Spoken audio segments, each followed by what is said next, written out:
वासुदेवाय। नमो भगवते वासुदेवाय। ओम नमो भगवते वासुदेवाय। ओम नमो भगवते वासुदेवाय। ओम नमो भगवते वासुदेवाय। ओम नमो भगवते वासुदेवाय। नमामि विष्णुपदाय कृष्णपृष्ठाय भूतले श्रीमते भक्ति वेदांत स्वामी के नामने। नमस्ते सरस्वती देवे गौरवाणी प्रचारिणे निर्विशेष शून्यवादी पश्चातदेशतारिणे। वंदेहं श्रीगुरुं श्रीयुतापदकमलं श्रीगुरुं वैष्णवांश श्रीरूपं साग्रजातं सगन रघुनाथान्वितं तं सजीवं साद्वैतं सावधूतं परिजनसहितं श्री कृष्ण चैतन्य देवं श्री राधा कृष्ण पदान् सगन ललिता श्री विशाखान्वितांश। हे कृष्ण करुणा सिंधु दीनबंधु जगत्पते गोपेश गोपिका कांत राधा कांत नमोस्ते। तप्त कांचन गौरांगी श्री राधे वृंदावनेश्वरी वृषभानुसुते देवी प्रणमामि हरिप्रिये। वाञ्छाकल्पतरुभ्यश्च कृपा सिन्धुभ्येव च पतितानां पावनेभ्यो वैष्णवेभ्यो नमो नमः। नमो महावदन्याय कृष्ण प्रेम प्रदायते कृष्णाय कृष्ण चैतन्य नामने गौरतसे नमः। श्री नित्यानंद अवधूतेन्दुर्वसुद प्राणवल्लभ जानवी जीवितपति कृष्ण प्रेम प्रद प्रभु पद्मावती सुतः श्रीमन् सच्चिनंदन पूर्वतः भावोन्मत्त जगत्राता रक्त गौर कलेवरः। जय श्री कृष्ण चैतन्य प्रभु नित्यानंद श्री अद्वैत गदाधर शिवासादि गौर भक्तवृंद। हरे कृष्णा कृष्ण कृष्ण हरे हरे हरे राम राम राम हरे हरे। हरे कृष्ण कृष्ण कृष्ण हरे हरे हरे राम राम राम हरे हरे। हरे कृष्ण कृष्ण कृष्ण हरे हरे हरे राम। तो हम लोग भगवद गीता दूसरा अध्याय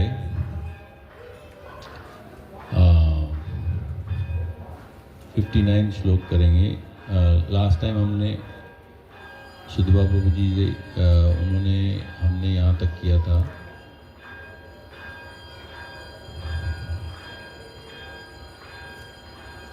आई थिंक 57-58 तक किया था। तो आप ये श्लोक है, आप मेरे पास दोहरा सकते हैं। विषया विनिवर्तन्ते विषया विनिवर्तन्ते निराहारस्य देहिनः निराहारस्य देहिनः रसवर्जं रसोऽप्यस्य रसवर्जं रसोऽप्यस्य परं दृष्ट्वा निवर्तते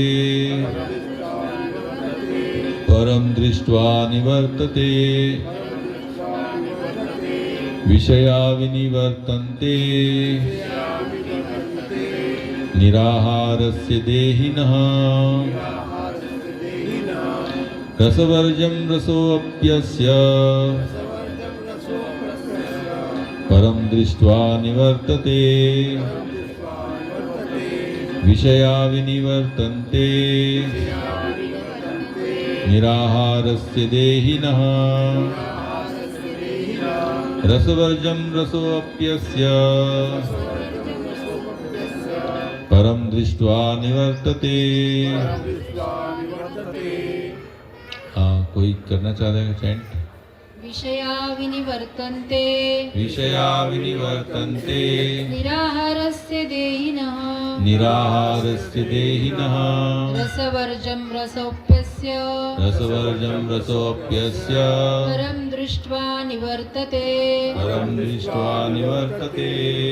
विषया विनिवर्तन्ते विषया विनिवर्तन्ते निराहारस्य देहिने निराहारस्य देहिनः रसवर्जं रसोऽप्यस्य रसवर्जं रसोऽप्यस्य परं दृष्ट्वा निवर्तते परं दृष्ट्वा निवर्तते।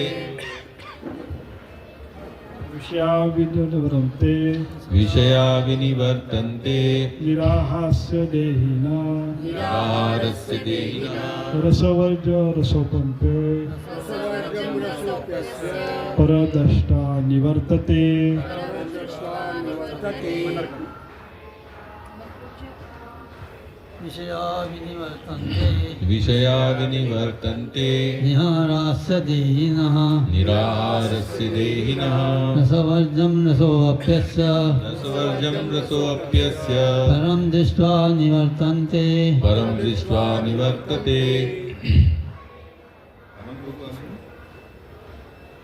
विषया विनिवर्तन्ते विषया विनिवर्तन्ते निराहारस्य देहिनः निराहारस्य देहिनः रसवर्जं रसोपस्य रसवर्जं रसोऽप्यस्य परं दृष्ट्वा निवर्तते परं दृष्ट्वा निवर्तते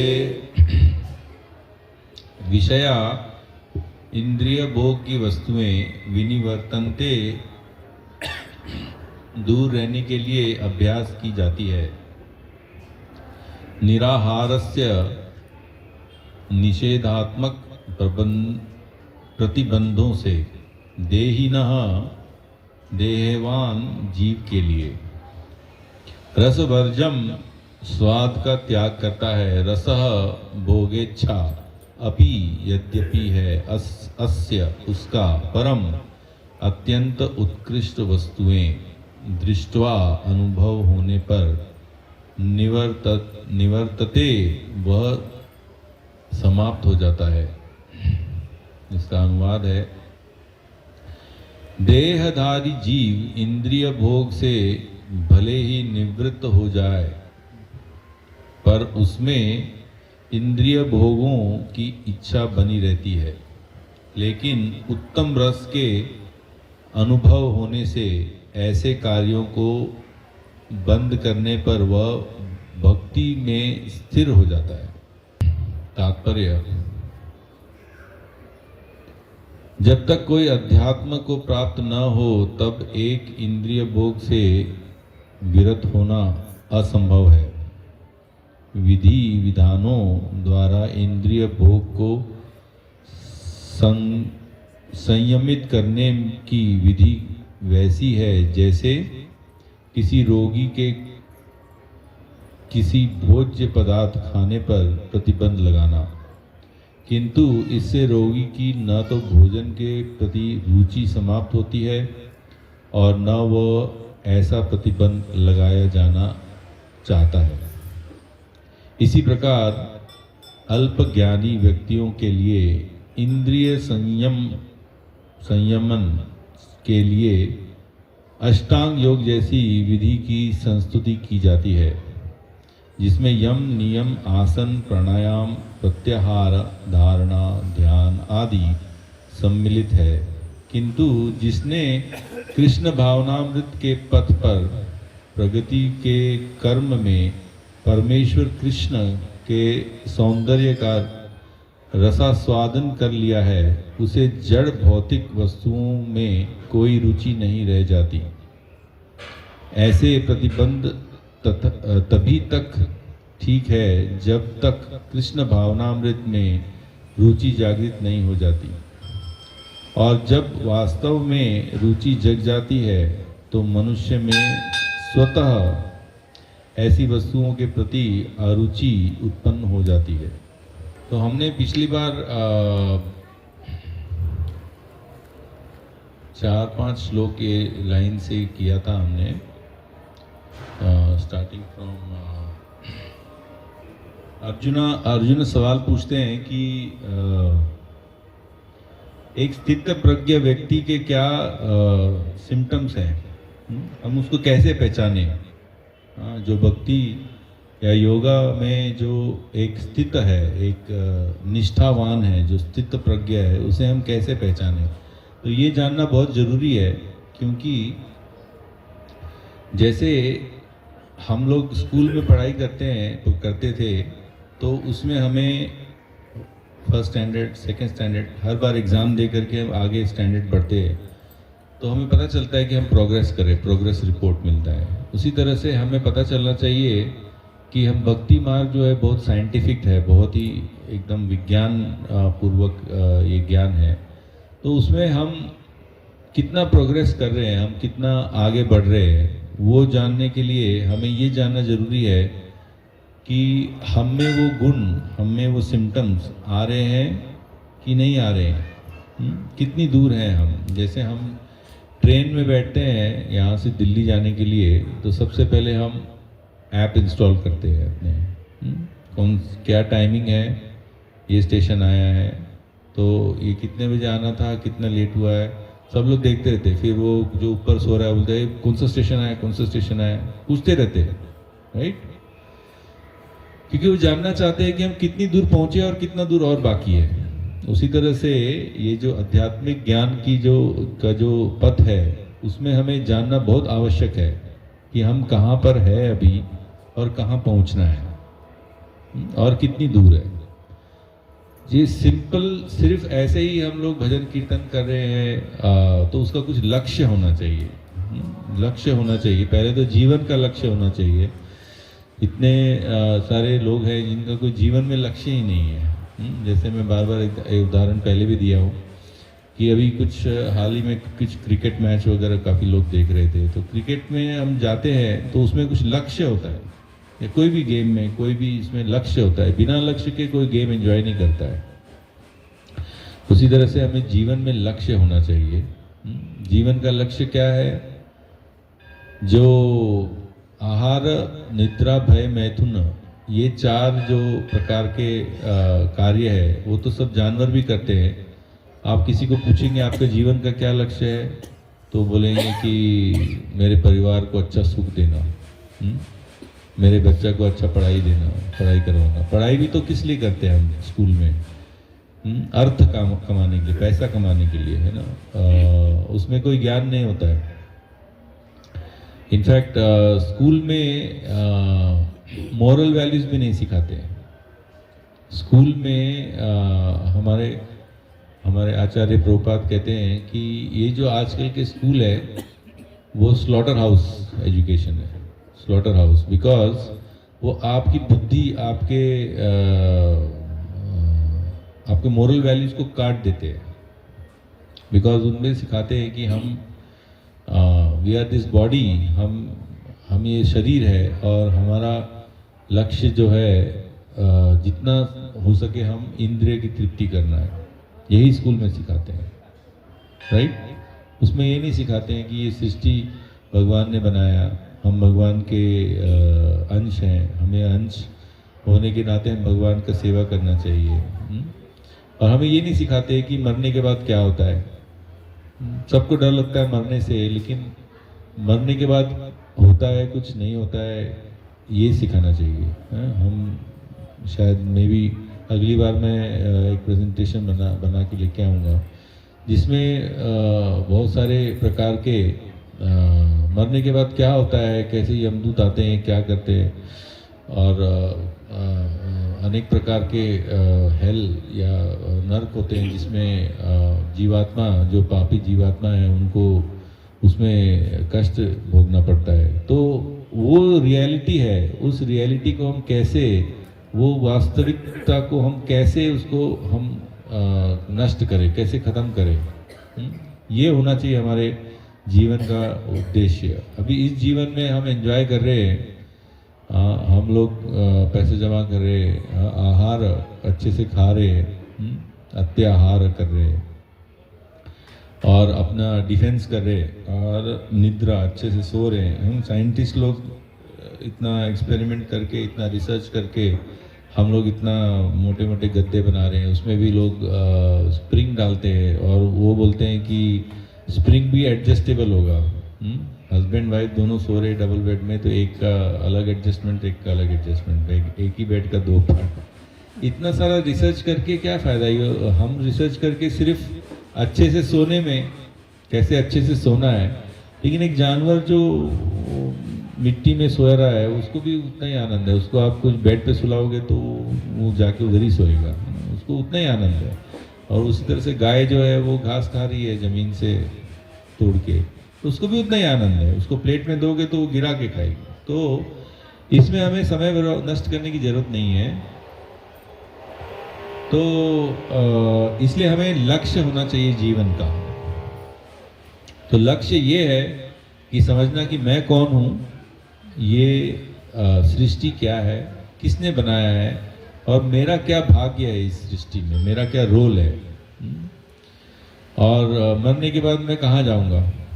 और अगर इफ़ देर इज़ रीबर्थ, अगर हम फिर से पैदा होते हैं 8,04,84,00,000 योनि में जीवात्मा भटकता है, तो उसको हम कैसे बंद करें, ये हमारा लक्ष्य होना चाहिए। This is the most important question. लेकिन उसको छोड़ के हम कैसे अच्छा आहार करना है, जो कैसे अच्छा निद्रा करना है, कैसे अच्छा मैथुन करना है, कैसे अच्छा अपने आप को रक्षा करना है, लेकिन जानवर भी यही सब करता है। तो इसमें हमें अपना इंटेलिजेंस नहीं गंवाना है। तो इसलिए हमें भक्ति के मार्ग में जब हम निकल पड़ते हैं तो उसमें भी एक लक्ष्य होना बहुत ज़रूरी है, और उसमें समझने की आवश्यकता है कि हम कहाँ तक पहुँचे हैं और कितना आगे पहुँचना है। तो इसलिए अर्जुन जो है भगवान को पूछ रहे, स्थित प्रज्ञ का भाषा समाधि तस्य केशव स्थितधि किम प्रभासेत किम आसीत व्रजेत किम। जो स्थित प्रज्ञा मतलब वो होता है जो योगा में स्टेबल है, या भक्ति योगा में जो निष्ठा के स्तर पर पहुंच चुका है, जिसमें उसके सिम्टम्स अभी हम देखेंगे। तो भगवान अर्जुन पूछ रहे हैं कि what are the symptoms of one whose consciousness is merged in the transcendence, how does he speak, वो क्या बोलता है, कैसे बोलता है, and what is his language, उसकी भाषा क्या है, how does he sit, कैसे बैठता है, how does he walk, कैसे चलता है। तो भगवान बोलते हैं, when a man gives up all varieties of desire for sense gratification which arise from mental concoction, Shri भगवान वाचा प्रजहाति यदा कामान सर्वान पार्थ मनोगतान आत्मनि एवात्मना तुष्टः स्थित प्रज्ञ तदुच्यते। तो भगवान इसका आंसर करने के लिए सबसे पहला कहते हैं, स्थित प्रज्ञ जो है प्रजहाति यदा कामान, मतलब वो जो जितने भी काम की भावना है स्थित प्रज्ञ उसको त्याग देता है। और भगवान कहते हैं कि सर्वान पार्थ मनोगतान, जितने भी काम की भावना है वो कहाँ से उत्पन्न होती है, मन से। मनोगतान, ये सारे मन से उत्पन्न होती है। एक्चुअली ये रियलिटी नहीं है, ये सत्य नहीं है। हमें ऐसा लगता है कि ये जो भ्रम है, एक्चुअली हमें ऐसा लगता है कि ये करने से एंजॉयमेंट मिलेगा। जैसे एसी, अभी गर्मी आ रही है तो लोग एसी लगाते हैं, मतलब इसमें एंजॉयमेंट मिलेगा। लेकिन वो एसी एंजॉयमेंट का सोर्स नहीं है। एसी अगर एंजॉयमेंट का सोर्स होता तो आपको हर समय एसी लगाने से आनंद मिलता। वो एक सिर्फ क्षण भर के लिए आपको जो कष्टदायक स्थिति है उससे आपको फ्री करता है, निर्वाण करता है। It's a temporary relief from the miseries, temporary relief from the miseries, और हम उसको ही हैप्पीनेस समझ के चल रहे हैं। Relief from misery is not happiness, relief from misery is not happiness. तो जैसे समुद्र में किसी को फेंक दो, बहुत सारी लहरें आती है, जब भी वो लहरें के पानी के अंदर चला जाएगा तो बेचारा बहुत कष्ट में रहेगा, और जब लहर पानी के ऊपर आ जाएगा, क्योंकि लहर नीचे गई है तो ऊपर आ जाएगा तो बहुत अपने आप को हैप्पी फील करेगा। क्या वो हैप्पीनेस है? अगर वो हैप्पीनेस है तो हम सब जाकर के समुद्र में डुबकी मार देते। नहीं, वो हैप्पीनेस नहीं है। हम यहाँ पे आराम से सांस ले रहे हैं तो हमें पता है कि ये हैप्पीनेस है। उसी तरह से मटेरियल वर्ल्ड में जितने भी हैप्पीनेस है वो एक क्षण भर के लिए रिलीफ फ्रॉम मिजरी, जो कष्ट से हमें रिलीफ करने के लिए, गर्मी से छुटकारा पाने के लिए हमें तो ये सब जो एनकोडिंग है, ये कोडिंग है कि हमारे मन में ये बैठा हुआ है कि इसमें से हमें खुशी मिलेगी, लेकिन एक्चुअली वो सुख का वो सोर्स नहीं है। क्योंकि हमारे मन में कहाँ से आया? क्योंकि हम इतने करोड़ों करोड़ों जीवन में हम पैदा हुए और हर जीवन में हमने वही किया, आहार निद्रा भय मैथुना। तो हमें लगता है कि वो मन जो है सूक्ष्म शरीर का पार्ट होता है और वो मन हमेशा हमारे आत्मा, हम जो है जीवात्मा के साथ चलता है मरने के बाद भी। तो वो सब एक्सपीरियंस को नोट करता है मन में रिकॉर्ड होता है। इसको कहते हैं संस्कार, इसको कहते हैं संस्कार। इसलिए जब बच्चा पैदा होता है तो हम लोग बोलते हैं इसको संस्कार देना, अच्छे संस्कार देना। क्यों? संस्कार मतलब होता है इम्प्रेशन। संस्कार मतलब इम्प्रेशन। आप उसको अच्छे संस्कार दो, जब भी बच्चा पैदा होगा तो उसको सबसे पहले भगवान का नाम सुनने दो। जब भी भगवान बच्चा पैदा हुआ तो कृष्णा हरि बोल, हरि हरे कृष्णा। और सबसे पहले अगर देखना है तो उसको भगवान का विग्रह दिखाइए। तो सबसे पहले अन्नप्राशन होता है तो भगवान का प्रसाद खिलाइए। ये संस्कार का पार्ट है, क्योंकि अल्टीमेटली इस जीवन में और कुछ है नहीं। प्रहलाद महाराज कहते हैं पुनः चर्वत सर्वनानाम। हम लोग जैसे च्युइंग गम चबाते हैं उसमें कोई आनंद नहीं मिलता है, लेकिन फिर भी लोग चबाते रहते हैं च्युइंग गम, फुल टाइम मुंह चलता रहता है। और हम चाहते हैं हमारे बच्चे भी वही च्युइंग गम चबाए, इसलिए हम अपने मुंह से निकाल के उसको देंगे, ले बेटा मुझे तो रस मिला नहीं जीवन में, शायद तुझे मिल जाएगा। ये सबको पता है हमें रस नहीं मिलता है, लेकिन हम सोचते हैं कि शायद यही करने से निकलेगा, लेकिन मुझे तो रस मिला नहीं, शायद मेरा बेटा करेगा। लेकिन एक्चुअली रस उसमें नहीं है। पुनः चर्वित चर्वनानाम। तो ये जो इंद्रिय भोग जो है, प्रजहाति यदा कामान सर्वान पार्थ मनोगतान आत्मनि एवात्मन तुष्टः। तुष्टः मीन्स इज ऑलवेज सेटिस्फाइड, संतुष्ट। स्थित प्रज्ञ तदोच्यते, उसको स्थित प्रज्ञ कहते हैं। फिर अगले श्लोक में कहते हैं भगवान दुखेश अनुद्विग्न मना सुखेशु विगत स्पृह वीतराग भय क्रोध स्थित धीर मुनि रुच्यते। One who is not disturbed in mind even amidst the threefold miseries or elated when there is happiness, and who is free from attachment, fear and anger is called the sage of steady mind. So यहाँ पे हमारे ये important symptom है जिसमें दुख और सुख उसके लिए एक समान होता है। दुख और सुख समझने का पॉइंट ये है कि जैसे मैं बता रहा था, दुख और सुख, सुख इस जीवन में है, दुख से छुटकारा पाना, उसी को सुख बोलते हैं, हम मानते हैं। एक्चुअली सुख है नहीं। तो देन वीत राग भय क्रोधा मतलब अटैचमेंट, राग भय क्रोध, ये सब चीज से मुक्त हो जाना। सितधिर मुनिर उच्चते। अगला श्लोक में कहते हैं भगवान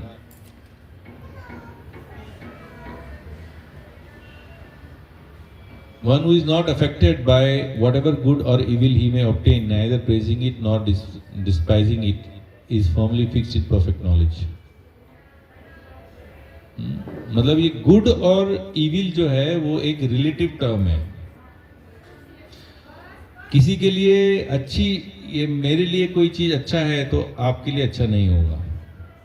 जो डायबिटिक के पेशेंट्स हैं, मुझे अगर मैं शुगर खा रहा हूँ, मिठाई खा रहा हूँ, आपके लिए अच्छा नहीं होगा। आप अगर कुछ तीखा चीज खा रहे हैं, मुझे एसिडिटी हो जाता है। तो ये जो ये सब रिलेटिव प्लेजर है, इंद्रिय तृप्ति। सो जो भी अच्छा या बुरा आता है उसको हम समान समझ के चलना, ये स्थित प्रज्ञा का सिम्टम है।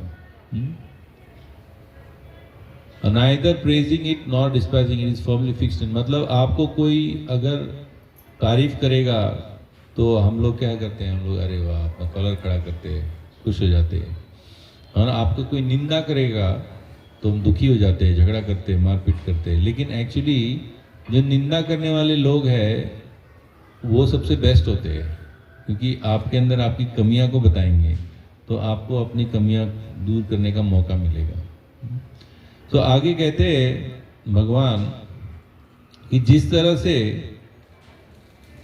कछुआ जो है अपने शेल में रहता है, अपने शेल में, और उसको जब जरूरत पड़ता है तभी वो बाहर निकलता है, उसी तरह से जो स्थित प्रज्ञा है, जो एक भक्त है, जो निष्ठा के लेवल में सिचुएटेड है, so one who is able to withdraw his senses from sense objects as the tortoise draws its limbs within the shell is firmly fixed in perfect consciousness.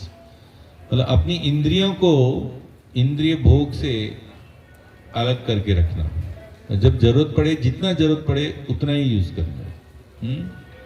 जैसे भक्त लोग होते हैं, वो भगवान का प्रसाद खाते हैं, भगवान को ऑफर करके भोग लगा के प्रसाद खाते हैं, अपनी इंद्रिय तृप्ति के लिए प्रसाद नहीं खा रहे, भगवान की खुशी के लिए बनाते हैं और उसी में हम खुश होकर प्रसाद खाते हैं।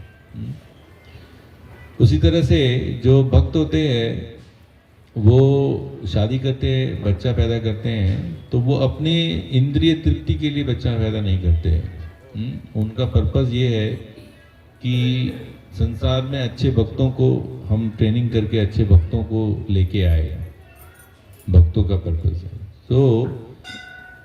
तो उसी समय तो अब कोई ये सोचेगा कि इंद्रिय तृप्ति नहीं करना है तो आदमी सन्यासी बन जाना चाहिए। ऐसा नहीं है।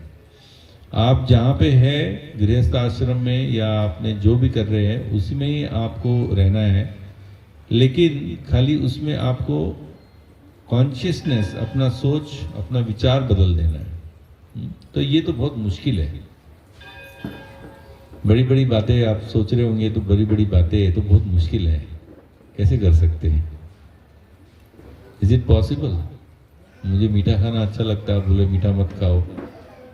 कोई मेरी तारीफ करता है, मुझे अच्छा लगता है, बोलते खुश मत हो। कोई बात हुई? हाँ, ये तो एकदम बहुत कठिन काम है।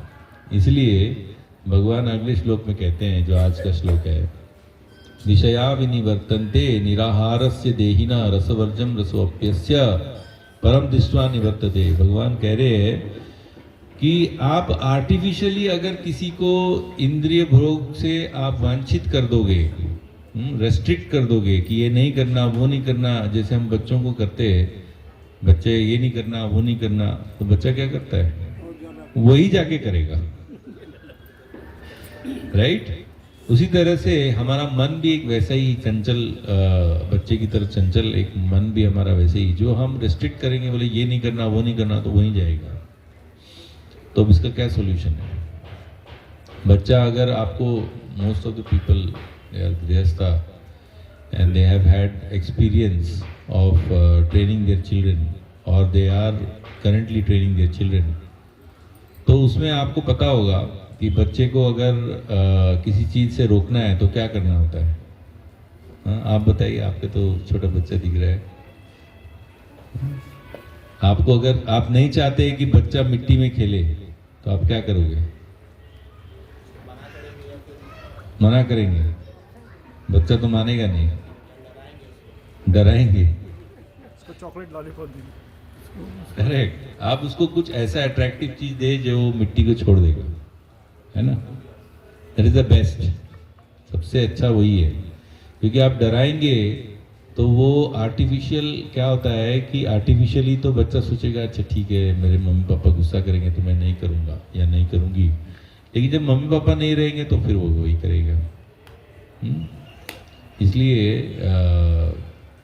मैंने देखा है, मैं बाहर देश से पढ़ाई किया अमेरिका में, तो जब वहाँ गया तो मैंने ये ऑब्ज़र्व किया कि इंडियन लोग जो समाज में इंडिया का काफ़ी थोड़ा बहुत अभी भी है थोड़ा प्रेशर, ये नहीं करना, वो नहीं करना, ये अच्छा नहीं है, अच्छा नहीं, तो वो समाज के प्रेशर के कारण वो नहीं करते। लेकिन जब अमेरिका पहुंच जाते तो वो समाज का प्रेशर नहीं है, तो वो और खुल के जो करना करते।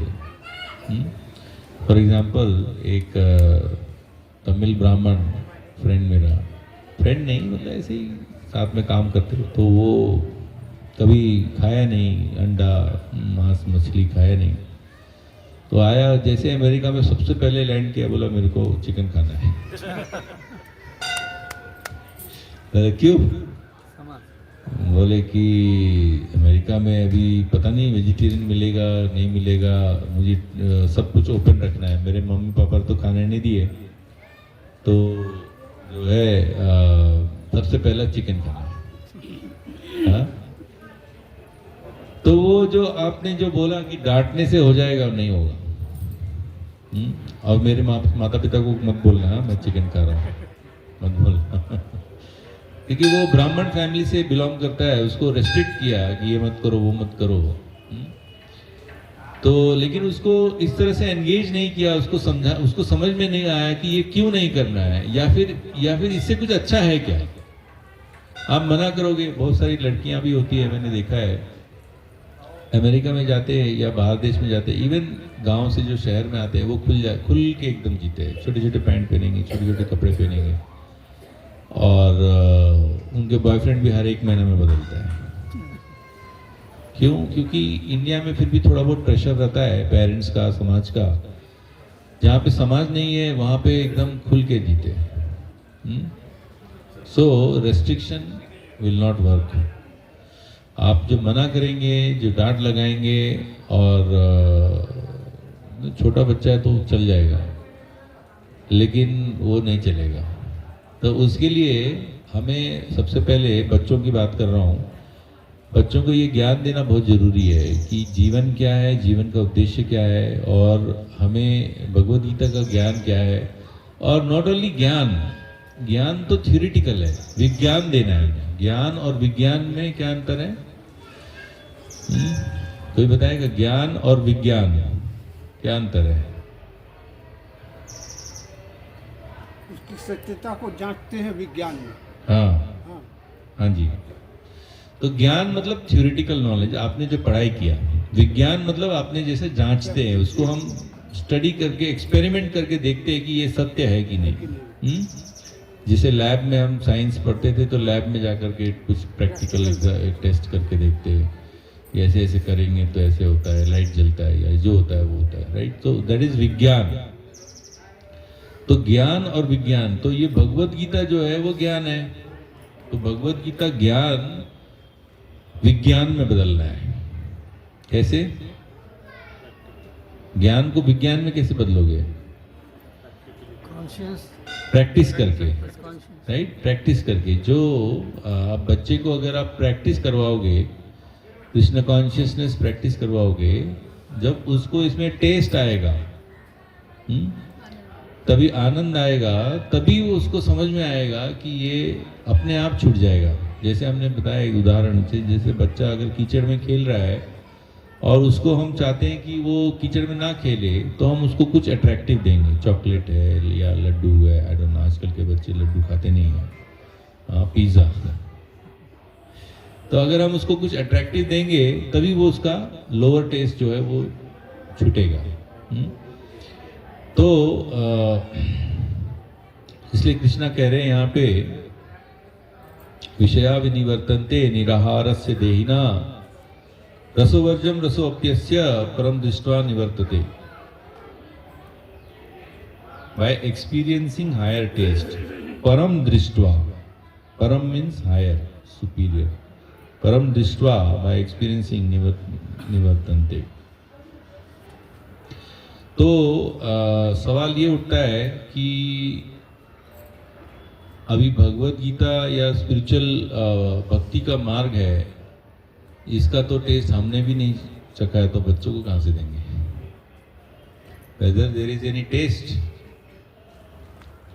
whether there is any taste in chanting, हम चैंटिंग करते हैं, हम भजन कीर्तन, बहुत सारे लोग भजन कीर्तन करते हैं,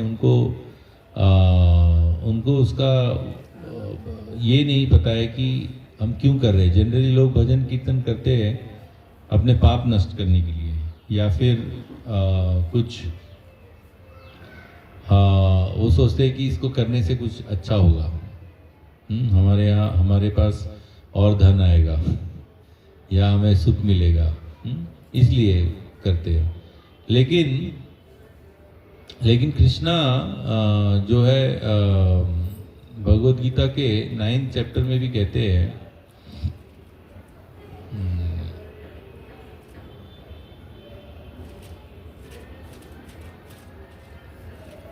तो 9th चैप्टर जो भगवद गीता का है, द मोस्ट कॉन्फिडेंशियल नॉलेज परम गुह्यतम ज्ञानम।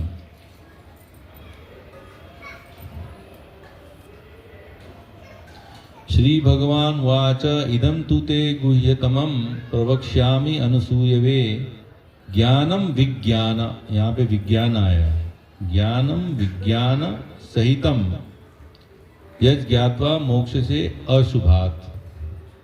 सो इसमें भगवान कहते हैं कि my dear Arjuna, because you are never envious of me, I shall impart to you this most confidential knowledge. ये सबसे कॉन्फिडेंशियल नॉलेज है, सीक्रेट। क्यों सीक्रेट है? ये भगवत गीता के 18 अध्याय है और 9वां अध्याय बीच का है, सेंटर। तो भगवान ने हम कुछ छुपाते हैं सीक्रेट चीज, तो बीच में छुपाते हैं ना, एंड में, साइड में, बिगिनिंग में नहीं। तो भगवान ने जो पूरे भगवत गीता का सबसे सीक्रेट नॉलेज या यहाँ पे विज्ञान वर्ड यूज किया है, वो भगवान ने 9th चैप्टर में 9वें अध्याय में दिया है। और बोलते हैं कि यद ज्ञात्वा मोक्ष से अशुभात, मतलब आपको ये ज्ञान होने से 9th चैप्टर अगर आपने समझ लिया और उसको अपने जीवन में आपने प्रैक्टिस किया, उतारा, तो इसका रिजल्ट क्या होगा? यद ज्ञात्वा, ये मालूम होने से, ये ज्ञान होने से, मोक्ष से अशुभात, जितने भी अशुभ चीज है आपके जीवन से वो सब चले जाएंगे। हाँ, जितने भी अशुभ चीज है। फिर भगवान कहते हैं राज विद्या राजगुह्यम पवित्रम इदम उत्तमम प्रत्यक्षावगमम धर्म्यम सुसुखम कर्तुम अव्ययम। तो भगवान इसमें कह रहे हैं राज विद्या, ये है विद्या का राजा, किंग ऑफ नॉलेज। राज विद्या, राज गुह्यम, गुह्यम मीन्स सीक्रेट, एंड राज गुह्यम मीन्स सीक्रेट का सबसे मोस्ट सीक्रेट। राज विद्या राज गुह्यम पवित्रम इदम उत्तमम, पवित्रम वेरी प्यूरिफाइंग, प्योरेस्ट, इदम उत्तमम। उसके आगे कहते हैं प्रत्यक्षावगमम धर्म्यम सुसुखम कर्तुम अव्ययम। भगवान कहते हैं कि इसको आप, ये जो नॉलेज है, ज्ञान है, इसको आप विज्ञान में आप प्रैक्टिस करके आप इसको एक्सपीरियंस कर सकते हैं खुद, जिससे आप भगवान कृष्ण को फेस टू फेस देख सकते हैं।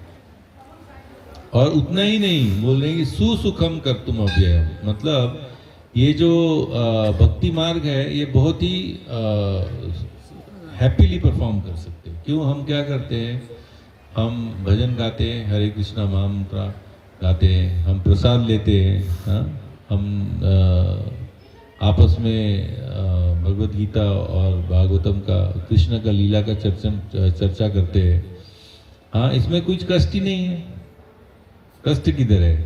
कष्ट तो वो होता है कि जैसे आपको योगा करना है, तो आजकल योगा क्लास तो ऐसा हो गया है कि जैसे एक एक्सरसाइज क्लास बन गया, लेकिन योगा का मतलब होता है कि आप ऐसे जगह में गए, 6th चैप्टर भगवत गीता का योगा के बारे में बताता है। आप वो जंगल में गए, वहाँ पे वो कुछ नहीं पहनते हैं, सिर्फ एक डियर स्किन या ऐसे स्किन पहनते हैं, फिर उसमें पूषा ग्रास के ऊपर रखते हैं। उसके पहले, सबसे पहले बोलते हैं योगा करने से पहले बोलते हैं आपकी इंद्रियां नियंत्रित होनी चाहिए। सबसे पहले 6th चैप्टर में बोल रहे हैं भगवान, इंद्रियां नियंत्रित होनी चाहिए, फिर आप ध्यान लगाओ। और पहली बात तो आज के ज़माने में ऐसा कोई जंगल नहीं है जहाँ पे आप पीसफुली ध्यान लगा सकते हैं।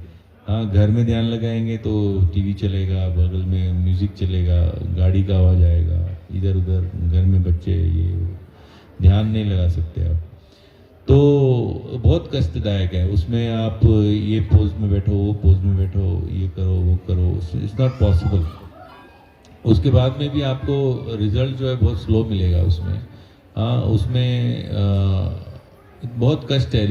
योगी लोग जो है हिमालय में बर्फ़ के अंदर 6-6 महीना बंद कर अपने आप को ढक के रखते हैं, 4 महीना में। तो अभी भी ऐसे लोग हैं जो ऐसा करते हैं प्रैक्टिस, लेकिन उनको इससे क्या होता है, इसके आगे जो है वो उतना करने के बाद में फिर वापस वो इंद्रिय तृप्ति में ही आ जाते हैं। जैसे स्वभार मुनि है, वो समुद्र में अंदर 10,000 साल तक उन्होंने ध्यान किया।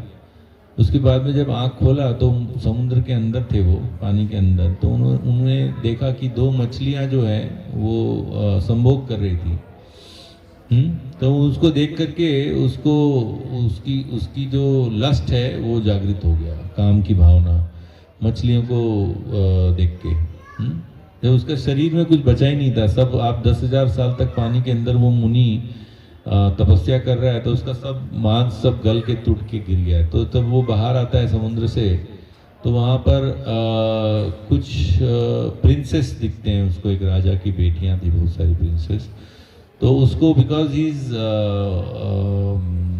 Is driven by the lust desire, तो वो उन प्रिंसेस के पीछे भागता है। तो वो तो डर जाती हैं कि ये कहाँ से आ गया बनमानुस, पता नहीं। उसका तो हड्डियाँ खाली दिख रही थी, मांस भी नहीं दिख रहा था। फिर भी वो योगी है और उसने ध्यान किया, अपना प्राण वायु को हड्डी में छुपा के रखा है, तो वो जीवित था। तो ऐसे भागते भागते राजा के पास पहुंच गया वो। तो मेरा कहने का अर्थ ये है कि ऐसे बहुत सारे उदाहरण हैं जिसमें योगा करने के बाद में, हजारों साल तक योगा करने के बाद में भी इंद्रियां नियंत्रित नहीं रहे। तो इसलिए भगवान कहते हैं 6 चैप्टर के एंड में, योगी नाम अपि सर्वेशाम मद्गत्यनांतरात्मनाम श्रद्धावान भजते यो माम सौम्य युक्त तमो मतः। कृष्णा कहते हैं कि भगवान ने बहुत सारे योगा सिस्टम डिस्क्राइब किया है शुरू के फर्स्ट 6 चैप्टर में, जिसमें सबसे पॉपुलर है कर्म योगा, ध्यान योगा, बुद्धि योगा, भक्ति योगा, ज्ञान योगा, बहुत सारे योगा सिस्टम उन्होंने बताया है। तो योगा का अर्थ है भगवान से जुड़ना, भगवान से जुड़ना सेवा में। तो बहुत सारा पाथ है भगवान से जुड़ने का, लेकिन भगवान कहते हैं अंत में 6 चैप्टर के अंत में, योगी नाम अपि सर्वेशाम मद गतिनांतरात्मनाम श्रद्धावान भजते यो माम। मतलब जो श्रद्धा पूर्वक मेरा भजन करेगा, भजन मतलब मेरा जो भक्ति करेगा, वो सबसे श्रेष्ठ है।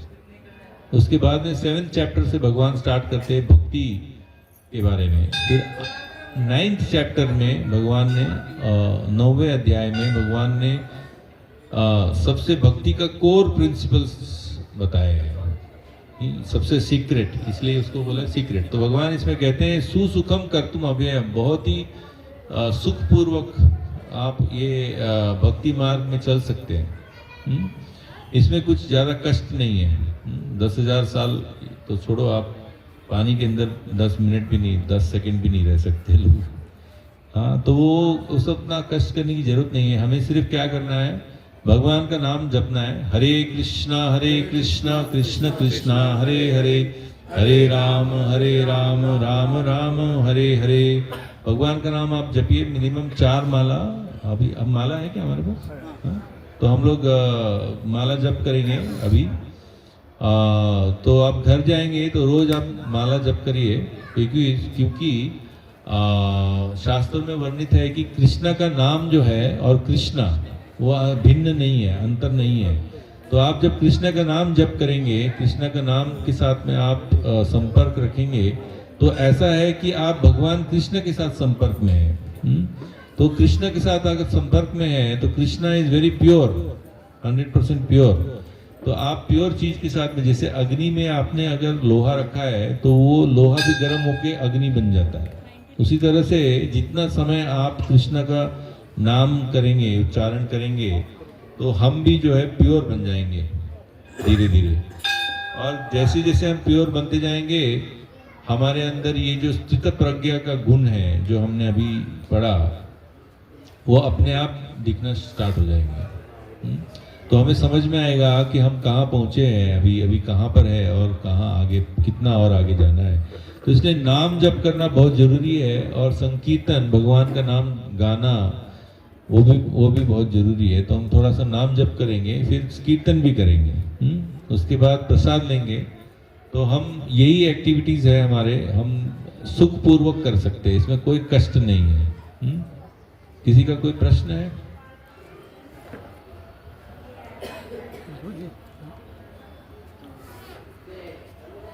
नाम जो जब करना है, आफ्टर रियलाइजेशन ह्याच्याने बोला। फिर से बोलिए। रियलाइजेशन के बाद हम चैंटिंग करना पड़ेगा, ऐसा what is actually that meaning? Sorry समझ में नहीं, रियलाइजेशन के बाद After realization only, you can continue this bhakti yoga or something like that. What exactly have the essence in that? Realisation के बाद ही चैंटिंग करना है या पहले भी कर सकते हैं? आपका ये क्वेश्चन Realization के बाद बोलिए बोलिए. नहीं, What is that realization? What is the realisation? आपका ये सवाल है कि चैंटिंग करके आपको क्या रियलाइजेशन मिलेगा? ऐसा तो लिखा है उसके अंदर, पढ़ा हूँ मैं कि you can start your bhakti yoga something like only after realisation. What is that realisation वो बोल रहा हूँ. जो भक्ति मार्ग है वो तभी स्टार्ट होगा जब आपका भक्ति मार्ग में बहुत सारे स्टेजेस है. पहला है आदव श्रद्धा. पहला स्टेज है कि आपके पास श्रद्धा है कि भगवान कृष्ण सही में एग्जिस्ट करते हैं और मुझे भगवान कृष्ण के और भक्तों के संपर्क में आना है. आदव श्रद्धा तथा साधु संग. तो सेकंड स्टेज है साधु संग. जो आप लोग यहाँ आए हैं, हम लोग सब आए हैं, तो हम साधु का संग कर रहे हैं. साथ में हम लोग जप करेंगे, भगवद गीता का पाठ करेंगे, कर रहे हैं. तो साधु संग से होने से अनर्थ निवृत्ति. अनर्थ निवृत्ति मतलब आपके अंदर, हमारे अंदर जो अनर्थ है, अनर्थ मीन्स जो अनवांटेड. हाँ आइडिया अनर्थनेस, हाँ, जो हमारे पास जो बैड एलिमेंट्स है, काम क्रोध लोभ, कम से कम ये तीन जो है ये these are the 3 gates of leading to hell. और ये जो अनर्थ है ये जब निकल जाएगा तब निष्ठा. 6 दोष. उसमें से 3 जो है मैंने बताया वो बहुत इम्पोर्टेंट है. काम क्रोध लोभ मोह, वो आगे मद माश्चर्य आएगा. लेकिन काम क्रोध लोभ भगवान कहते हैं भगवद गीता 16 चैप्टर में, these are the 3 gates that leads to hell. तो जब ये अनर्थ निवृत्ति हो जाएगा तब आप स्थित प्रज्ञा या निष्ठा के लेवल पे पहुंचेंगे. तो जो आप रियलाइजेशन बोल रहे हैं भक्ति मार्ग में, रियलाइजेशन जो हम लोग अभी कर रहे हैं उसको साधना भक्ति कहते हैं. इसे भक्ति स्टार्ट नहीं है. जैसा आपने कहा भक्ति स्टार्ट हुआ नहीं है. भक्ति मतलब क्या होता है कि अन्य अभिलाषिता शून्यम ज्ञानम च अन्य अभिलाषा शून्यम ज्ञान कर्म अनावृतम. तो आपको कोई अभिलाषा और नहीं होना चाहिए. भक्ति मतलब आपके अंदर कोई अभिलाषा और नहीं है accept to serve Krishna.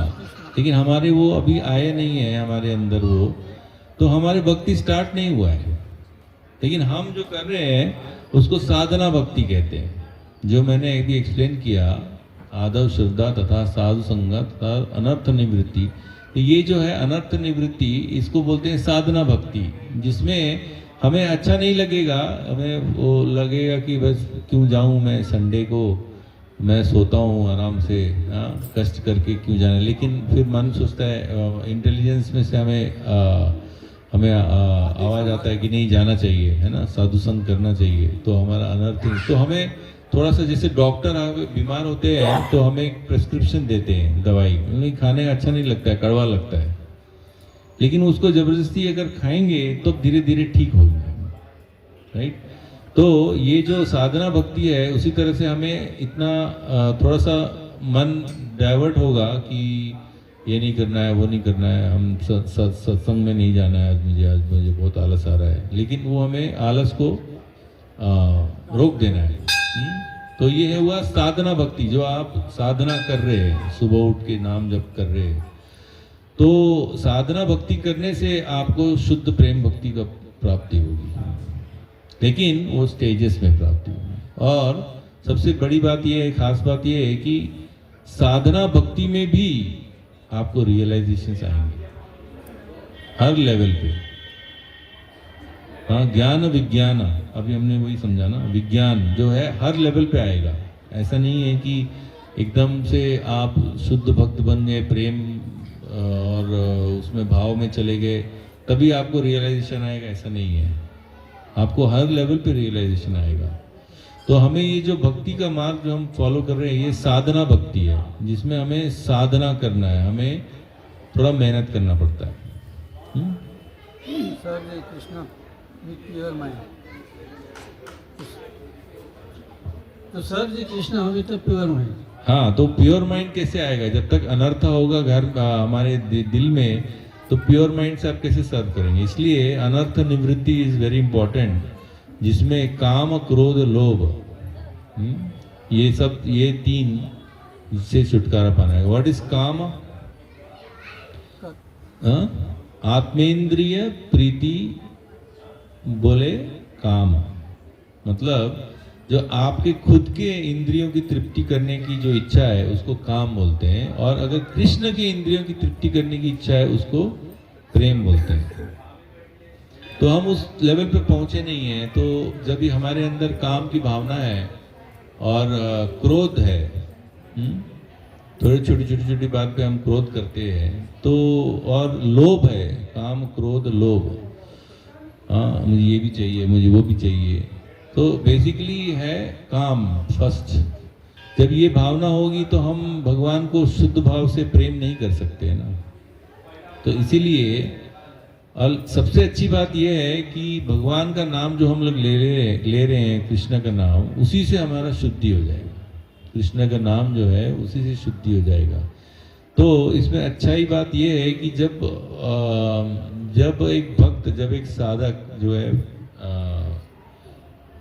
Real भक्त बन जाता है, जिसमें वो प्रेम भाव और भाव उसमें स्टेज में जाता है, उसमें भी हम हरे कृष्णा महामंत्र जपते हैं, उसमें कोई नया नहीं है। तो अभी भी आप नाम जप कर रहे हो कृष्णा का, और जब आप शुद्ध भक्त बन जाओगे तभी भी आप कृष्णा का ही नाम जप कर रहे हैं। तो आपके पास, हमारे पास अभी से अपॉर्चुनिटी है। तो there is no distinction, it's free for everyone, सबके लिए फ्री है। ऐसा नहीं है कि कुछ अलग मंत्र बोलना है आगे जा करके, क्योंकि कृष्ण का नाम जो है वो कृष्ण से भिन्न नहीं है। तो आप कृष्ण से अभी भी आप एसोसिएट कर सकते हैं, और जब आप शुद्ध भक्त बन गए तभी तो आप कृष्ण आपके सामने, आमने सामने आपके साथ इंटरेक्ट करेंगे। और इसके बीच में जब हम साधना भक्ति कर रहे हैं तभी भी भगवान बहुत इंटरेक्ट करते हैं हमसे। वो हमारे दिल में परमात्मा है और बाहर में गुरु या शिक्षा गुरु या दीक्षा गुरु के रूप में है। तो वो भगवान जो है हमेशा सारे जीवात्मा को, हर एक जीवात्मा को अपनी ओर खींचते रहते हैं। तो उसके लिए अंदर से आपको आत्मा से आवाज़ आएगी और आपको दूसरे भक्त भी समझाएंगे क्या करना है।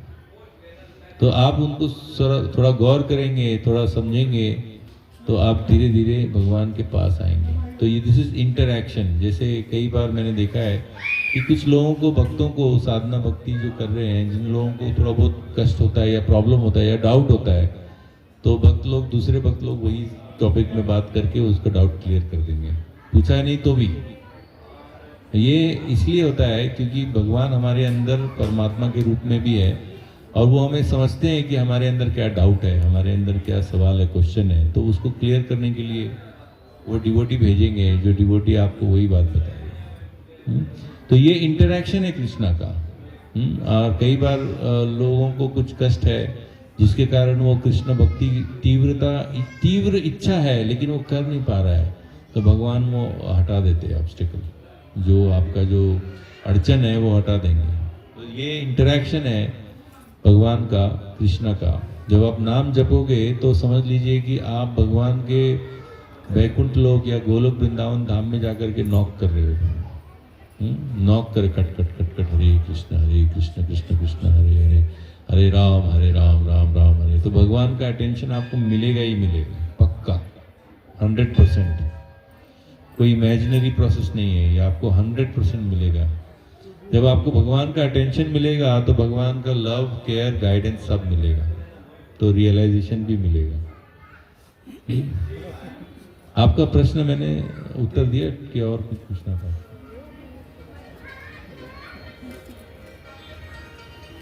तो अगले शुक्रवार को गौर पूर्णिमा है फेस्टिवल। आप लोग में से कितने लोग चैतन्य महाप्रभु के बारे में नहीं जानते हैं? हाथ उठाइए।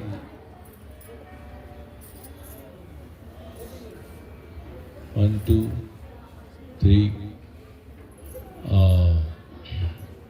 तो मैं थोड़ा ब्रीफ में बता देता हूँ।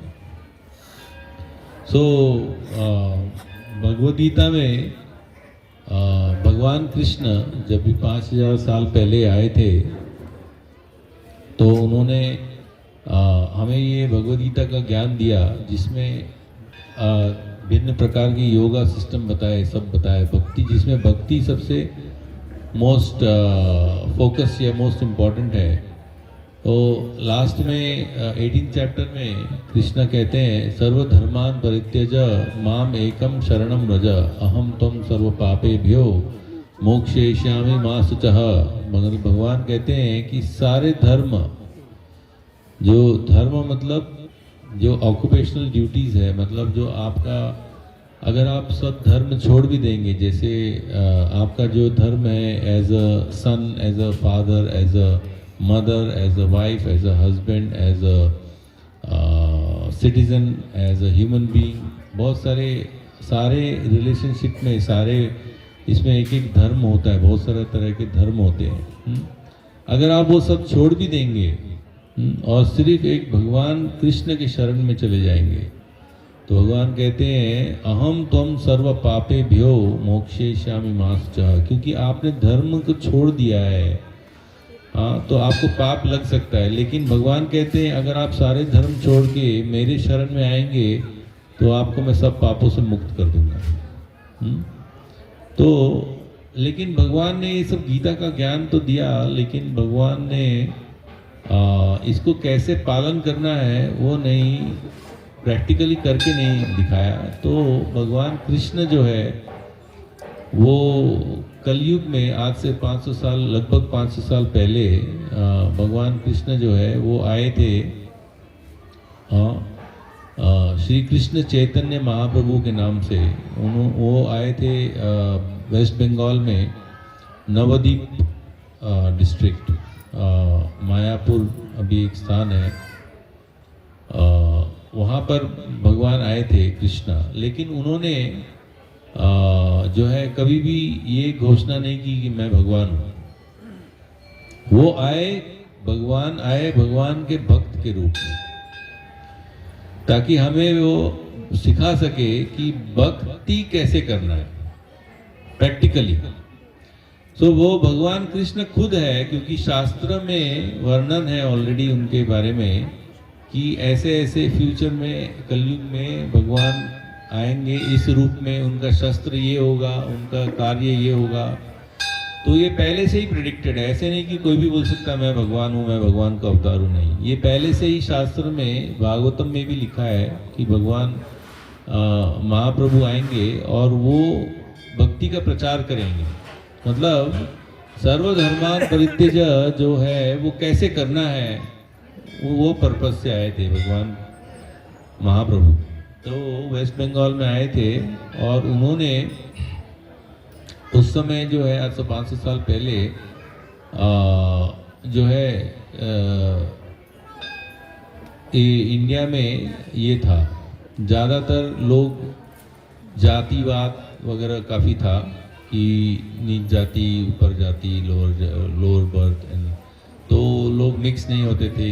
तो महाप्रभु ने बोला सब बराबर है, सब एक समान है, सब लोग भगवान का नाम जपो। और महाप्रभु ने, चैतन्य महाप्रभु ने ये संकीर्तन मूवमेंट स्टार्ट किया।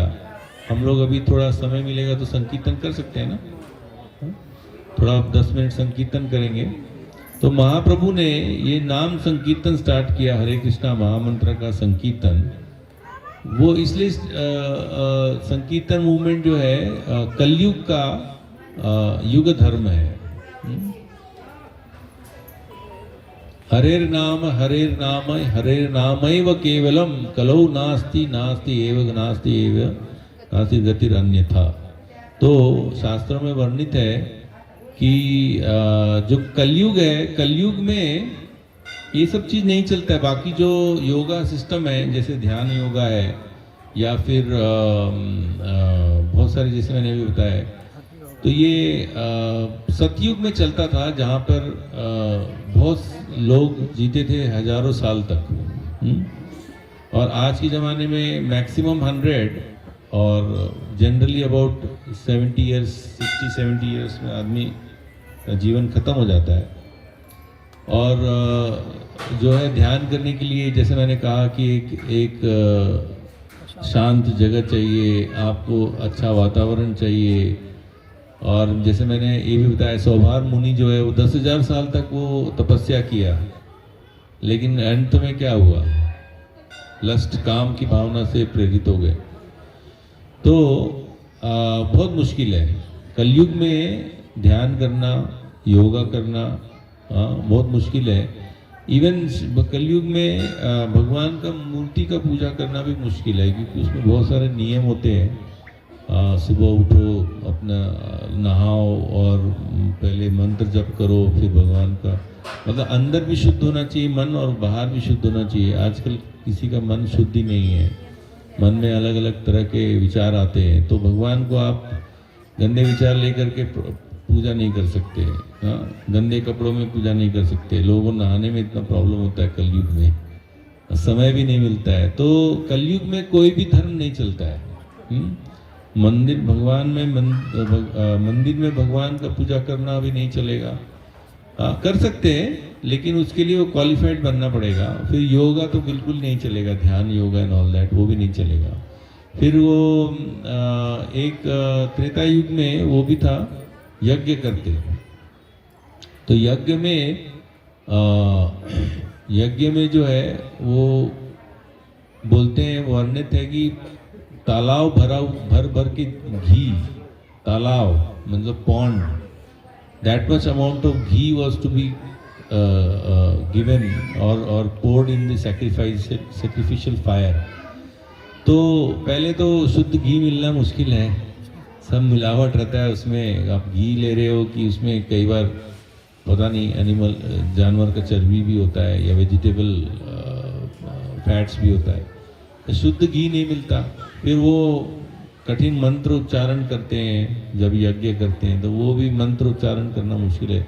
भगवद गीता का श्लोक उच्चारण नहीं होता, बहुत सिंपल है ये, वो भी नहीं होता है। तो फिर हम वो यज्ञ भी नहीं कर सकते। इसलिए कलयुग में शास्त्र में वर्णित है, हरेर नाम हरेर नामैव केवलम, 3 बार बोला है, हरेर नाम 3 बार। जब हम बोलते हैं किसी को कि आप लोग सब लोग सीरियल भी देखते होंगे, उसमें बोलते हाँ हाँ हाँ, राइट, नहीं नहीं नहीं, 3 बार बोलते। तो उससे ज्यादा, 3 से ज्यादा बार कोई नहीं कहता है। 3 बार बोल दिया मतलब बहुत इंपॉर्टेंट स्ट्रेस दे दिया, यही करना है, मैं यही करूंगा, राइट। सो उसी तरह से हरेर नामैव केवलम, और कुछ नहीं चलेगा कलयुग में, क्योंकि हमारा मन अशांत है, हमारा मन उतना प्यूरिफाइड नहीं है, वातावरण शुद्ध नहीं है, नहाने का पानी तक शुद्ध नहीं मिलेगा आपको। तो अब क्या कर पाओगे? पूजा पाठ, यज्ञ, ध्यान, योगा कुछ नहीं कर सकते। इसलिए कलयुग शास्त्र में मेंशन है, सिर्फ हरि का नाम लेना है बस। वो भी नाम में, माला में जप करने के लिए लोगों को इतना कष्ट होता है, तो गा के करो, उतना कुछ भी नहीं। आपको सिर्फ, अभी हम लोग थोड़ी देर में गाएंगे, क्योंकि म्यूजिक तो सबको अच्छा लगता है, गाना तो सबको अच्छा लगता है, तो गाओ। तो महाप्रभु ने ये प्रैक्टिकली करके दिखाया कि कलयुग में जो धर्म चलेगा वो सिर्फ संकीर्तन मूवमेंट है, संकीर्तन यज्ञ। तो सिर्फ हरे कृष्णा महामंत्र हम गाएंगे अभी। और महाप्रभु, चैतन्य महाप्रभु जो है, उन्होंने अपना वो, ही इज कृष्णा हिमसेल्फ, वो भगवान कृष्ण खुद है। और वो कैसे कृष्णा का भक्ति करना है, कैसे भगवान का भक्ति करना है, वो दिखाने के लिए इस दुनिया में आए थे। उन्होंने ऑल ओवर इंडिया में प्रचार किया और हमारा जो गुरु परंपरा सिस्टम है भगवद गीता में, उसमें चैतन्य महाप्रभु हमारे एक कड़ी है, मेन इम्पोर्टेंट फाउंडेशन स्टोन है। इसमें उन्होंने हमें सारा ज्ञान दिया, हाँ, कैसे भक्ति करना है हमें प्रैक्टिकली करके दिखाया। तो ये जो संकीर्तन हम लोग कर रहे हैं, जो हरे कृष्णा महामंत्र, और ये हरे कृष्णा महामंत्र कोई मैन्युफैक्चर्ड मंत्र नहीं है, ये वेदा से लिया गया है। हाँ,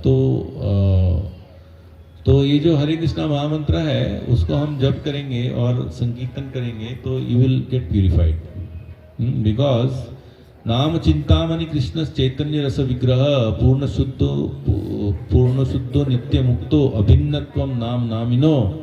जो नाम है कृष्णा का, वो कृष्णा से भिन्न नहीं है। क्यों भिन्न नहीं है? क्योंकि किसी का नाम मान लो सचिन है फॉर एग्जाम्पल, लेकिन जब वो मर जाएगा तो सचिन किधर है? नहीं रहे। Sachin does not exist. Sachin जो है वो बॉडी का नाम था, आत्मा का नहीं।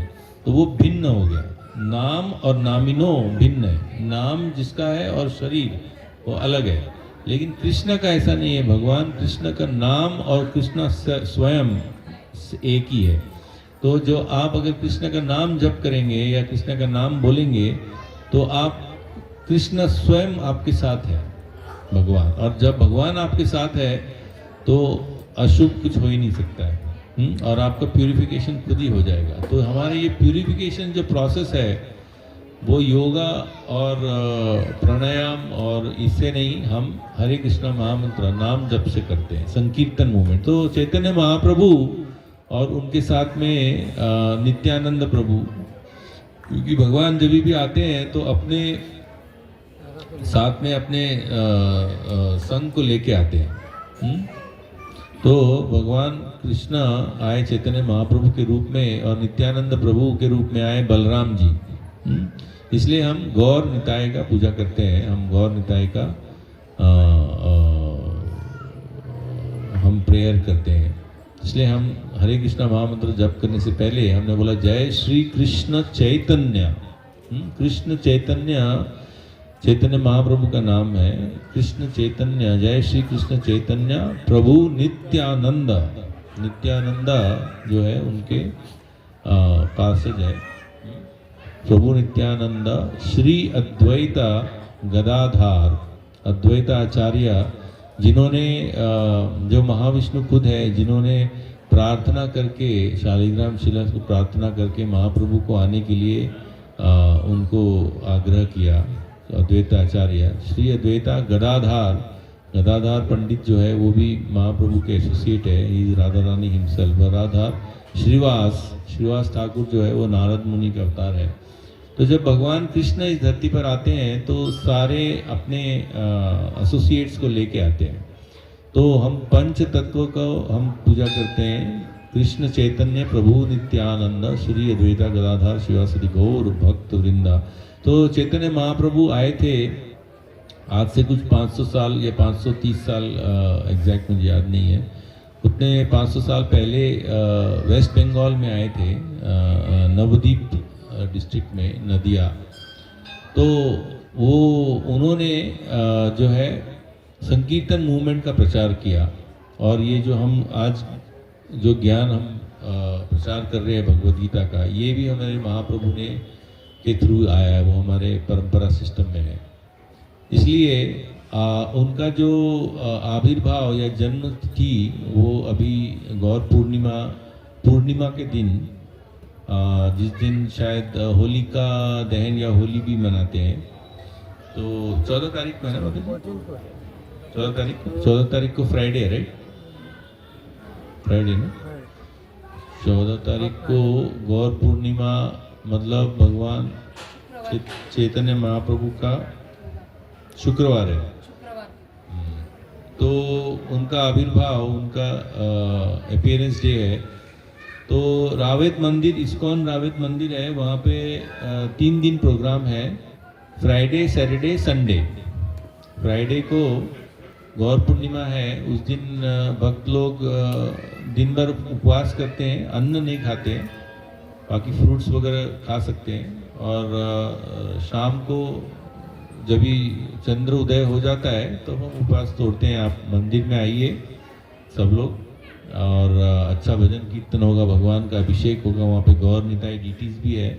और जनरली आपको इस पोज में दिखेंगे गौर निताई, वो क्योंकि डांस करते हैं ऐसे, तो इस पोज में दिखेंगे आपको। और तो शुक्रवार को गौर पूर्णिमा है, और सैटरडे और संडे को भी वहाँ पे काफ़ी फंक्शन है, क्योंकि जो रावेत मंदिर में जो राधा गोविंद जी है उनका भी जन्म तिथि है, तो उनका भी हम सेलिब्रेट कर रहे हैं। तो आप सबसे अनुरोध है कि आप अगर फ्री हो तो फ्राइडे सैटरडे संडे 3 दिन प्रोग्राम है। आप फ्राइडे को तो ज़रूर आइए, गौर पूर्णिमा है, और अगर एक सैटरडे या संडे के दिन आ सकते हैं तो आप आइए। उनका शेड्यूल भी है, ऑनलाइन आप जा सकते हैं iskonravet.com, उसमें आप कुछ है कुछ पैम्पलेट है, ये वो बालाजी के जो ग्रुप है, आश्रय ग्रुप, उसमें पोस्ट करा है, उसमें हम उसमें डाल देंगे, पूरा डिटेल स्केड्यूल डाला भी है, स्केड्यूल डाला है, परसों डाला हुआ है, तो देख सकते हैं उसको। तो आपसे वही अनुरोध है कि आप जाइए और संकीर्तन में आप पार्टिसिपेट कीजिए। तो ये है चैतन्य महाप्रभु और उनके एसोसिएट नित्यानंद प्रभु, इसलिए हम गौर निताय बोलते, जय निमाय जय निताय।